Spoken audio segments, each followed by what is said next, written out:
dernier de ces trois boutons, celui de gestion, qui est tout à fait aussi intéressant que les précédents. Toujours l'administrateur, il y a en principe que lui qui rentre dans ce chapitre-là.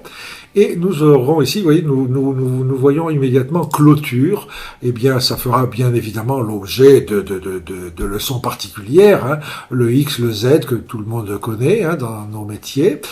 Puis ensuite, nous avons ici les données de gestion. Lesquelles données de gestion sont tout à fait intéressantes.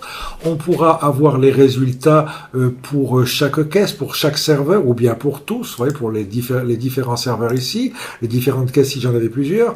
Nous connaîtrons les chiffres d'affaires pour la caisse, pour tous, etc. Pour aujourd'hui, ou pour une date à déterminer, ou pour une période de telle date à telle date.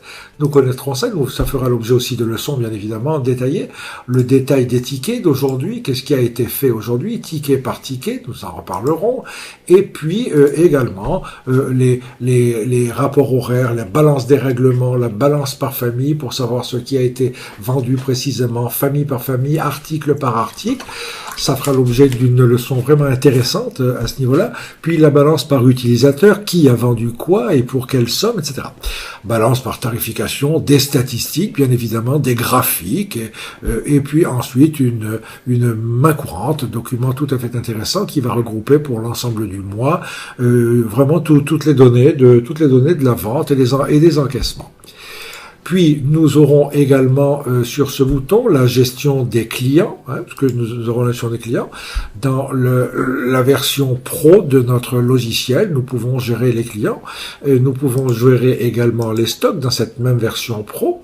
Et puis, la caisse, bien sûr. Nous pouvons également gérer des fournisseurs. Là, nous irons dans une version un petit peu supérieure, qui est la version Maestro, qui est vraiment l'essentiel, n'est-ce pas, pour gérer nos achats également, nos entrées en stock automatiques. Ça fera l'objet de leçons bien particulières également.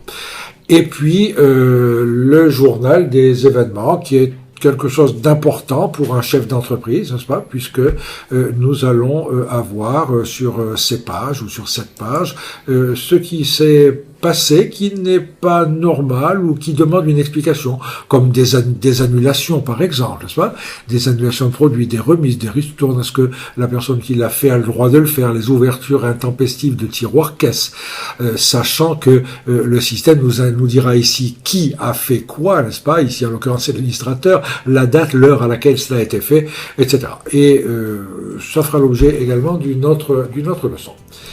Voilà pour ce bouton de gestion. Nous allons entrer maintenant dans des leçons un petit peu plus détaillées.